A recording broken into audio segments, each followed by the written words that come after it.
lalte panina lalte le khabu kha lengte antima lengte abuni na bungni changkwa atanga changsompali 2 Kings chapter 2 verses 9 to 14 kha Halloween ring te o nula te khani chuan second na panina chuan sol chakte dx bungkhat changriat pakhatin lengte panina kharon chiaranga 2 Kings chapter 2 verse 9 to 14 pakhatin dx chapter 1 verse 8 kha lon chiar lenga chumi ma chuan hei in mel hriatin na kan nei lokanga lam ka chim ko hran kan tia kan hriam o tamjok chuan an khelo mai theya ksp chuan an hrianga sota lai lam veng an hriam khami chukthak che han biak ina oma kha lam ka chim biak in chu nia chuta om khanglai pol ti don ani to lo chemical pel to pawalai pol kan tia chumi te chu nia local te hi han ding te wa mo a local zong te kha kan upa ngan ko ran upa hoin an local a ani hi pawalai pol te chu nia le alo me ti chuan min ron zui tu nu ho kha han ding le ve ulangin lati khania nu ho a hian a mel thaber hi kan upui ania ti khana chiang ma in ka khia ani hi nimin Thursday ni mo kha phulzang tuna helai nu ho tam takan lo duty ang khan phulzanga hela hian lo han duty ve a daruk lama khan darnga le chan ve ni to keila program ka nei nu ber kal suak ta chuan phone a in ho lo ho don to em te la ho don lo kan lo ri don an ti an nui vak me bulmi te kha phulzang ho point nang ma ni hi local le ro min ron ti limane ni le in min nui ti ran tia dar kwa tanga dar jing dar kwa tanga tlailam daruk theng khan an nui puyani ti chuan volunteer te tan cheng zanga theu te khan han peya an chome man tur te kha fan pa te an pelea khatiang khan hel zukti le ula thain ka ria helai kang vai pon kan mo tho mai mo khatiang te po kha chu tiang zel chuan thil tam tak kan soi to lawanga zanina hian ka thian te poi soi tur nga tak pe kan nianga amaro chu ta han hun kan pang mai do nanga le kan nula te khan han chiar te ule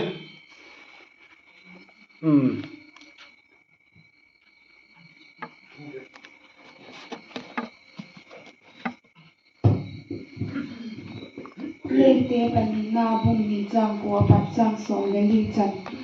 agal kai phat un elisa king in lekinga ki patla manga ka unna sang in banghun bol pik leng nanum again in ati elisa chun lungsi tak in lathagau chun ale ni e ko si in ati aman adon hu a lathagau chan leng ni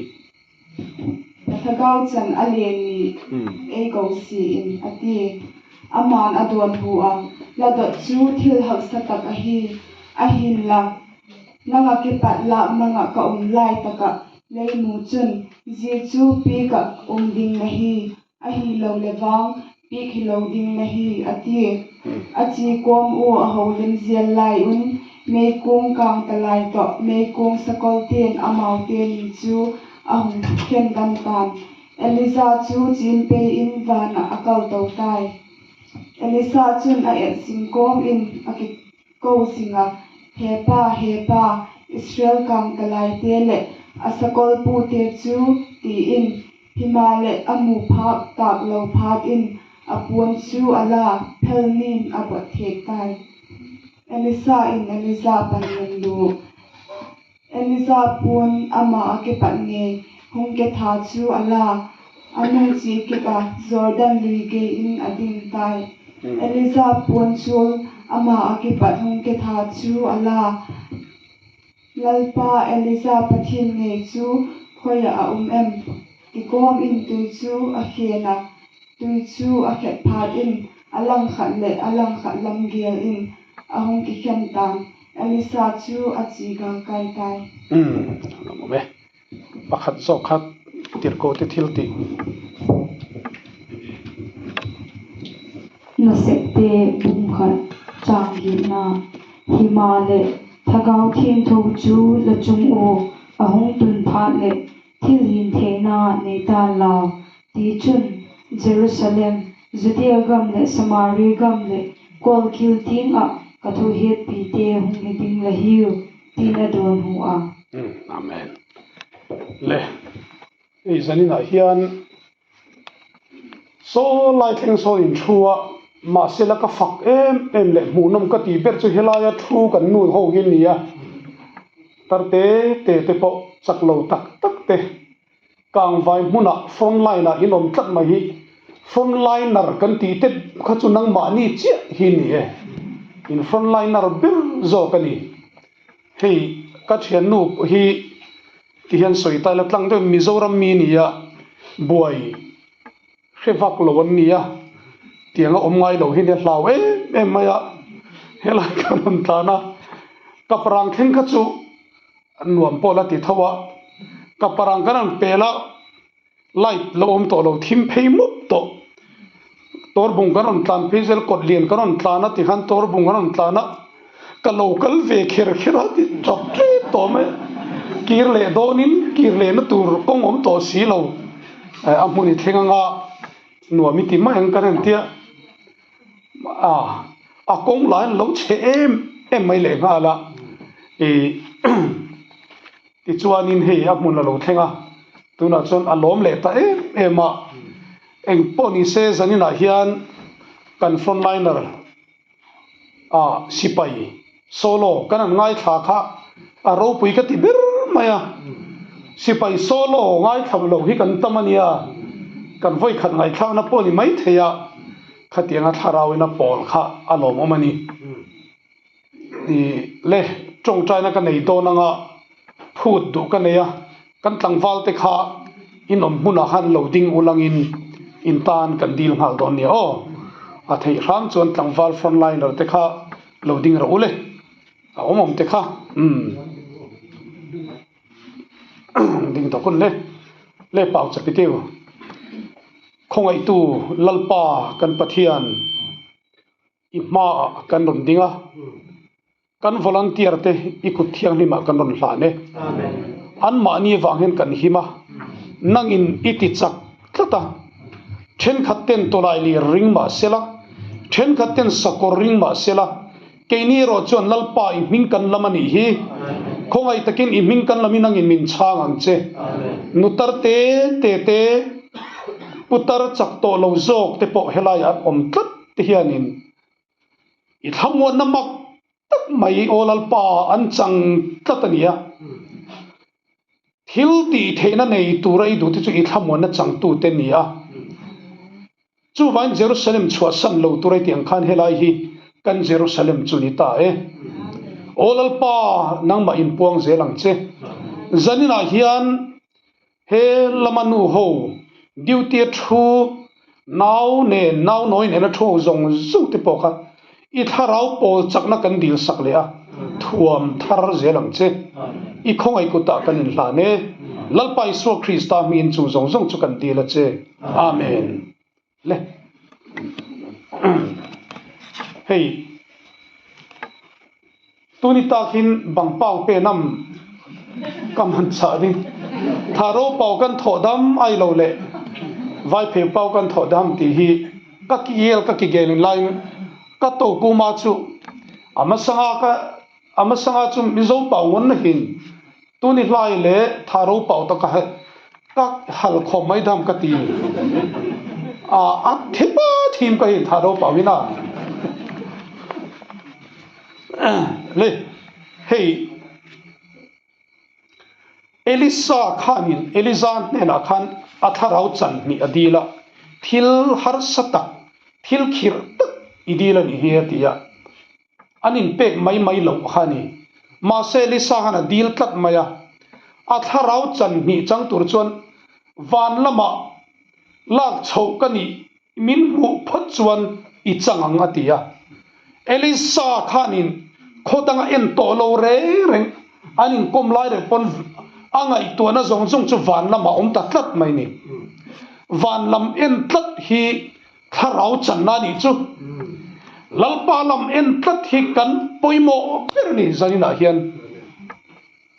ti chuan ani po atharau chan ni chan ta ka chuan Eliza thil ti mak miracle ti let tam tak a let ni lai yang Elisa hian ti thei ta ni chu kan pathian hian keimani tan po da ve rengani Elisa tan chuwa da ni lo I tan po ni bok ka tan po da bokani kan buayin tran tir phat khanin pastor cheu kan ti dan hi lo in ang lo khop maya mani chu kan soi howa so lai bi phai chama pastor lun kholen bai te khanin kei chu bui tila chu ipika lo dam ka heta hin Bible choya front line a chi di kating mấy thằng choi lo đi cái Bible choi đi cái pastor ka hin tin Bible ka choya ka chia Bible choya ka china chu ipi ka ga bolam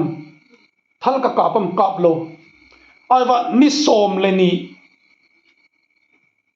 an kho som ni le li ngolin tauna ka gaman cha ta kho som ni le li ni som le ni ti khan ava trong trai ta ni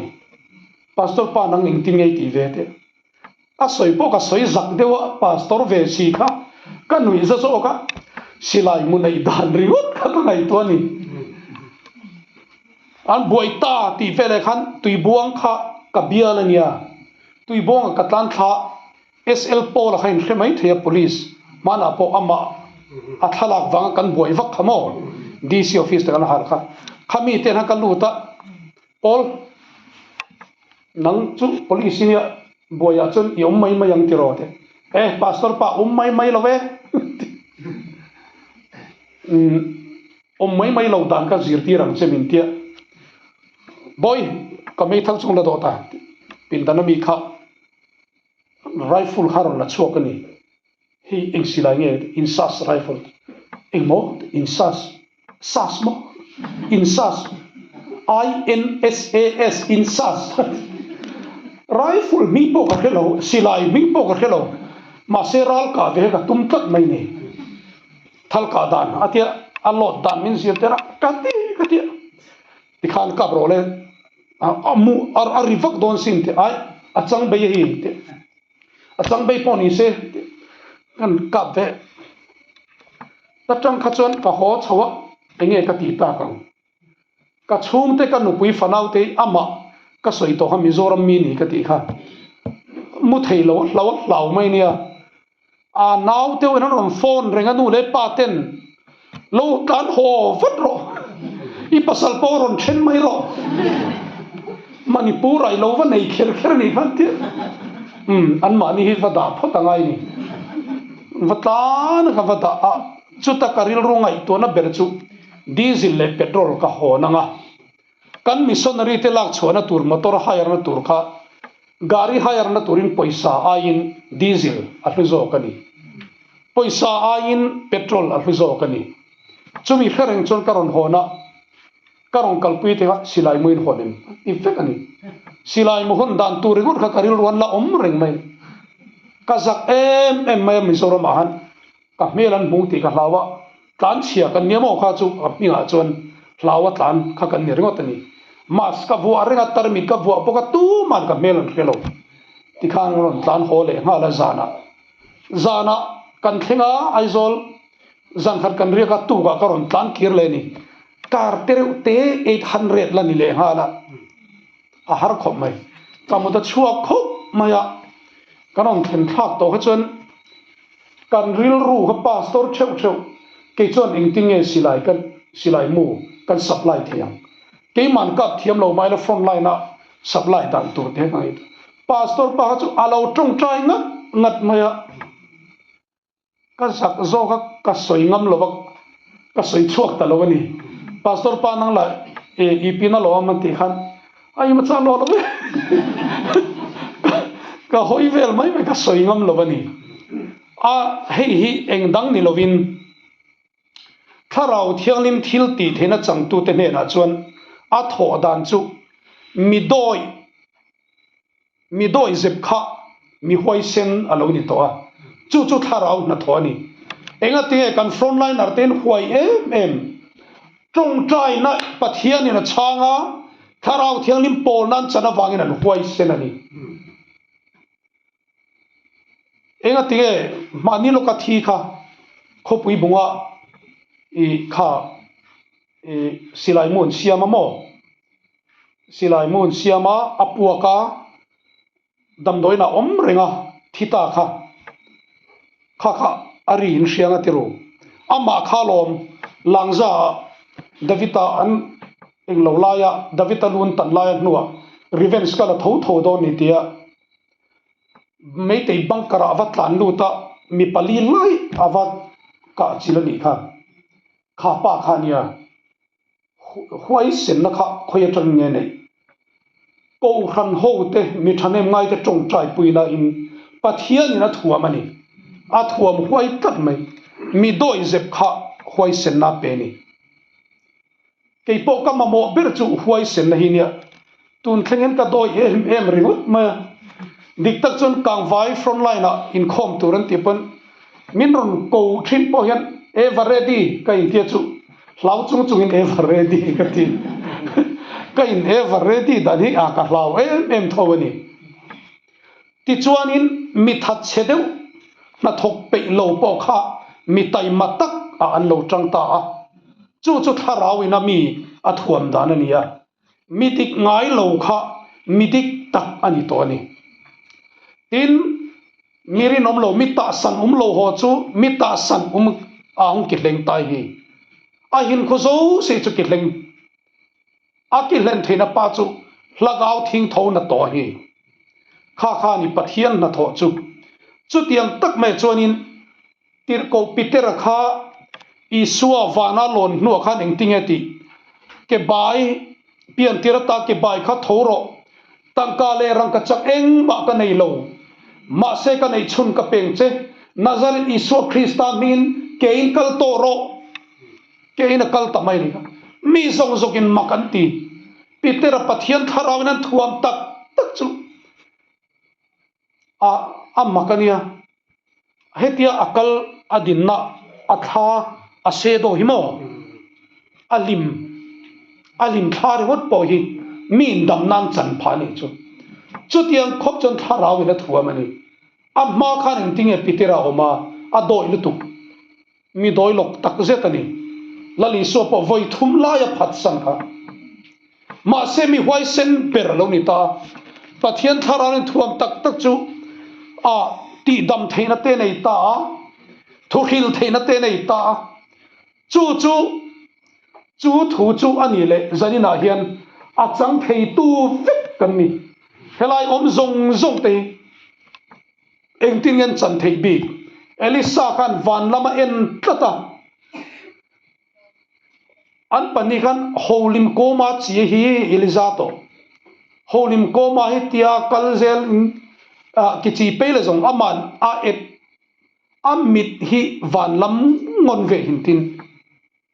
chu tak chu ni van lam en tlat ti kha pathian ne na tong trai tat mai pastor lun khole na po chu khatianga chong he ni som pani chung lo tong trai kha lom khat be na ne lo hamora ne lo tuina donam e tui chu ka done ai wa tam ka don lo atia pathian ne na thuam tak se ta ma po kha abial chunga mi thi no man te front line atang na hoa mi thi va vuya ami thi voina trong kam riut pa min dam nan lo changani chu ni mai chu ban pathian ne na hian tharau thiang nim thil ti theina oma chu kan chana ta na da ni eng ang pon om tu pat tu na po hian helaya in omle kang vain om hian tharau pol na poin changna sang lam ka bazara vom teu tharau pol na chu khoi lama chom me zorna bazara ining chuanga mo kei fars ka hi in tianga buai thak zia chu khatiang mai khani chu wangin hetiang tak mai om hi sap London ami kha Charles Finney an tia khati hun lai second tir ko pola second Peter anti hiala ni ma po hi thu hir a thu hil vak lo ma se pathian in mangna sa ema crusade in kalta tiana vakal na chon nu ho mei che ho in puan ta na in hin ne ya an puan ta na ina apun khona ina chun a inovat hi chi Charles Finney hi ga chin tina ga nu ta i ma cha se lo thip chata ga ding in tin thip chata ga din la chun i pi lungam eng ma se lo ading reng ma se ti khan ading reng kha khata nula ho te nu ho te kha ata sound ki ling ta an khur dor tur maya an suwalna no in chuak ta ni pathian tharawina thok tak zit mai ano in chuak ta wai me ti khanin pathian ne na ngai dam dirin an tung try ta puk mai ni revival a theng phala ni chu aman eng ma soilo rela chuana na chuan puite zu in ho khan an zu no wan pai thak eng ma soilo ani po chu a thlen chinga pianga pathian in tihan mangna sani eng wange he pa hi mi hring ve bok aniam man na sak em a chan chu crusade nei tura kaldon re rengin a thian pa nas a khanin akal ma hapta khat ma khanin alo vakal masa khami hunan tong china lo van nei ngat maya hapta khat hi I ma cha ne lo don lowa an ngol taw na ga nei masa hintin hi chi pathinin pathina bo pathinin malaso chu tak mai chu ni pathianin malaso ma pathian tharau na chen chil tatlat mai ni chu tak mai chu ke ni po zanin han kan mamo kan nei thei nga la ni hi hlate wa mi ka soini lo heta mi hi ni chu ngai chu nei thei ve kan ni pathianin malasom zelang chu wan he tharau pol na tharau thianim thil ti theina in la nei yang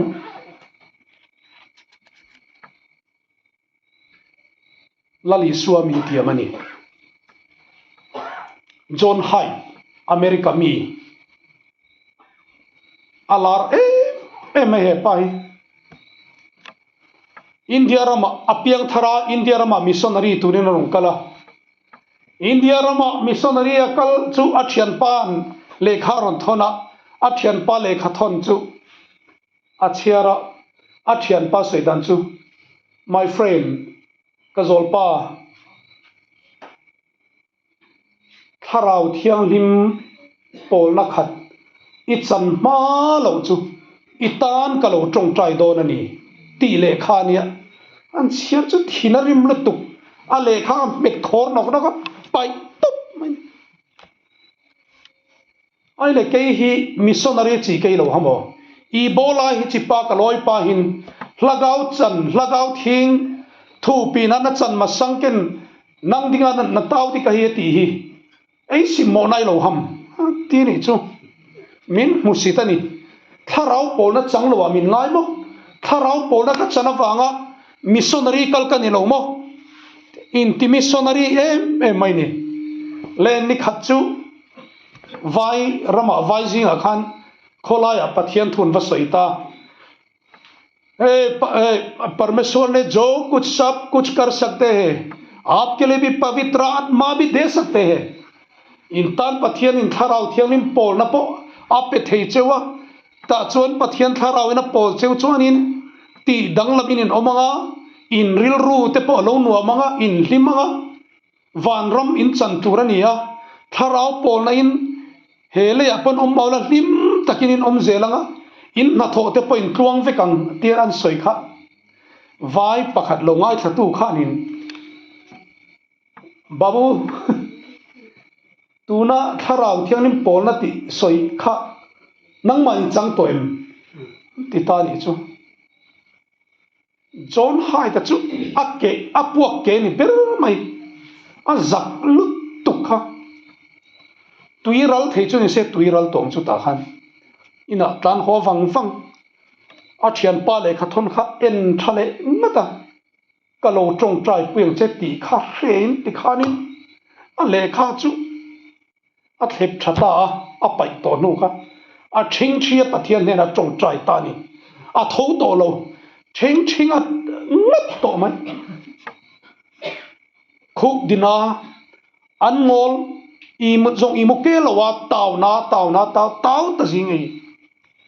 a khup chu aron thole chon nge vai phe tong tha do tong ka khet soi thiam lawa khup hetia thing thit ring awang han a khup a khon vek to ni chu khup khon ti kha a khuk din so pi ta khuk din tin na khalaya soi dan tur ka khelawa eng tin nge ni in shethiam a khon vek ani vai phe tong kon khup khon an ti thoin ka khia mo a khup a khon vek to chon a tong trai ta ngat mai tharau pol na chu a chang chiang ta khop mai chu ta tang chon nam he pai a rong bol na nung ta em mai ni a minga po hai tong trai a hai da prayer hai pau chapa anti toni chu a va tha em kan thalai te hi kan thalai hoi tu te chu tiang chu ni ve hi ka be se ya kan frontliner te lei in silai ken pa pon tong trai na nen ring ni te se pathian tharawin athuam tak chu chuanin mu mia lo mei te pa biru lo biru lai po kha in ka fu not mayang lung phena pom se in ka fu mayang silai mu khoi tu chola li su thoni kei chu a ka tong trai te mo a makania ka thin che khopa suknuwa rala chan ron ka panu ka an sniper pa kha in ti thei de ai khoi sniper na muk ani muk thom zile an ti velani kha tiangan soite vatok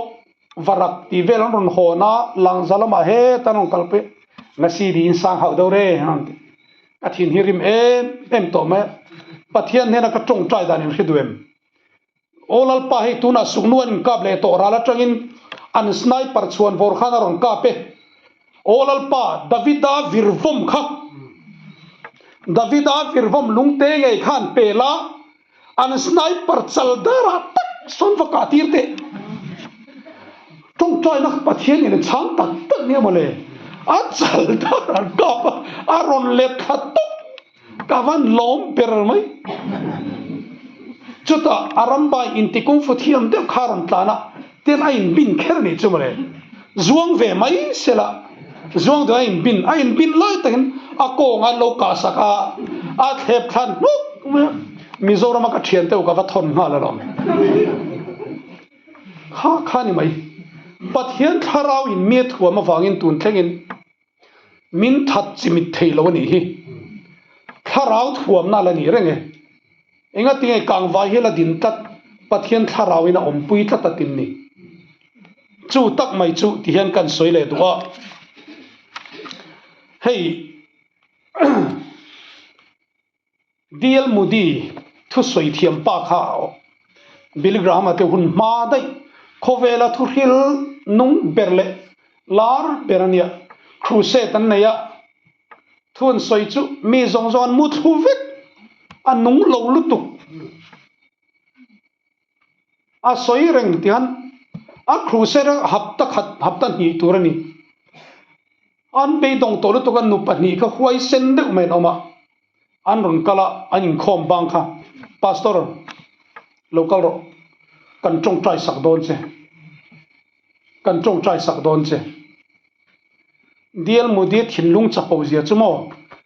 thu soi thiam ho an thin lunga chapo theina ke poi he hilom thu soi thiam ni taila ka chapo ma tang ti po ka ring ve tho ani